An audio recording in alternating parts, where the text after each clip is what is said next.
Welcome to a new video where we inspect the ladder. Today we found Dual here in 21 on Europe, and he's playing a Lightning Vortex build. Very tanky melee build. So let's look at the skills here. He's using Lightning Vortex, linked to Lightning Penetration, and that's also linked to Concentrated Area Damage, Focus, Quick Attack, Resistance, and Melee Damage Amplification. For movement, he's using Shield Charge, since the shield is it's like a really good movement speed skill here, and Roll. Linked to Disarm for the cooldown, and Tenacious Regeneration here is linked to buff activation and hit. Seal of Elemental Resist to maximize the elemental resist that we can run. Fighter's Wrath with versatility, increased duration, and time acceleration. These two are also linked to Siphon Life. Cloud of Terror is used with Overpower, activate buff upon inflicting crowd control, Fast Shout, and Lingering Shout. And both of these are also linked to Shout of Provocation. And also time acceleration is. Okay, let's look at the weapons here. Lots of speed on this one-handed axe here. Not so much crit, since he's playing Persistence. We don't need a crit base, we want a base that has the highest amount of damage, so the lowest crit rate is usually the best weapons for us. Since we cannot crit, it doesn't matter if the crit here is low, of course. Gigantic amount of armor and resist and health on the helmet.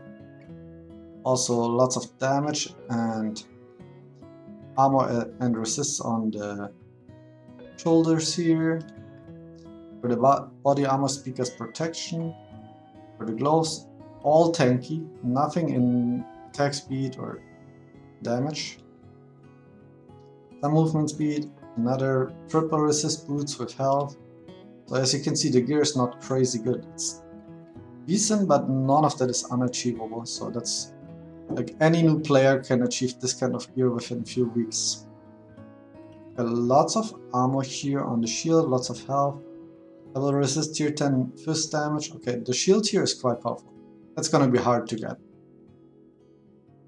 Lots of attack speed, some damage, some hit rate, some resist.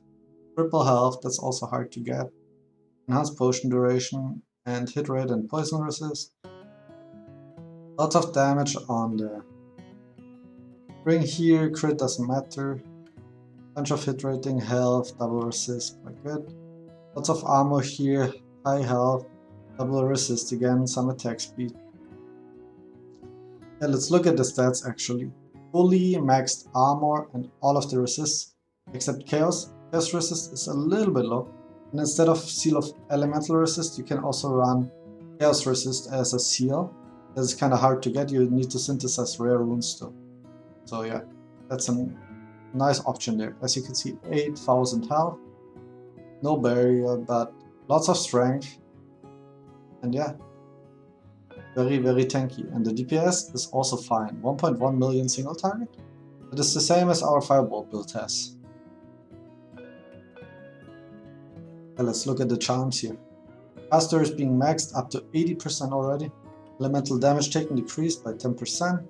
50% more damage. Let's look at the stats here. Some hit rating. More hit rating. Some health. Some armor here and health. Dodge rating. And elemental damage and damage with one-handed weapon. Okay, let's look. Does this character actually run dodge? Didn't check that earlier. So dodge doesn't apply to us, so the charm with dodge is useless in terms of stats here. It's just used to get to the 80% blessing. Let's look into the skills. First of all, everything, almost everything into strength, just a little bit into dex. On the first node, taking everything except this one little node here. On the second, taking all of the damage nodes. On the third, we're going all the way here with some health, attack, even mana here. That's a surprise we're taking the mana over attacking, right? I think you should take the attack hit rate. 5% max mana usually doesn't matter much. In the next here, some damage, some area of effect, and more damage over here. And now you would be going in here next. So if you're done with this, you go into here.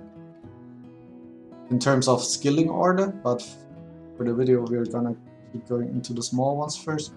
So armor and damage and health here. On the 6th, all the attack speed nodes here. And the lightning penetration over here. On the 7th, oh, a lot of skills here. This damage taken dampening, and that's where he's getting a lot of the cast resist. Interesting. Cast resist is really hard to come by, so that's a good place to get that there. Okay, in this send we have area of effect and lots of damage. Damage if you miss, okay. And over here, damage against enemies affected by status effect and debuffed enemies, so shocked enemies count as debuffed. So that's a big damage boost there. And dodge disabled with a big health amplification. So almost any build that doesn't run dodge runs this for the health boost. And yeah, a lot of health here and disabled health regeneration. But also a lot of health here. This is insane amount of health. The uplift, the attack speed and damage, and area damage amplification for way more damage. The area of effect actually helps us to have enough clear speed in maps. Acceleration for the attack speed and movement speed, very powerful. 8% damage strike amplification. And shout skill room cooldown. In the 2nd and in the 3rd specialization there. Area damage amplification, very powerful. Damage amplification, but you take 8% more fist damage. That is still good because we have enough armor to tank that. So yeah, big damage boost here and some health absorb on hit. And for the relic here, Avatar of Acumen has been used with enhanced lightning damage penetration and Curse of Storms. And these are linked to cooldown recovery speed and increased debuff effect. Okay, yeah, that's it from the build. Thank you guys for watching, and I'll see you in the next video.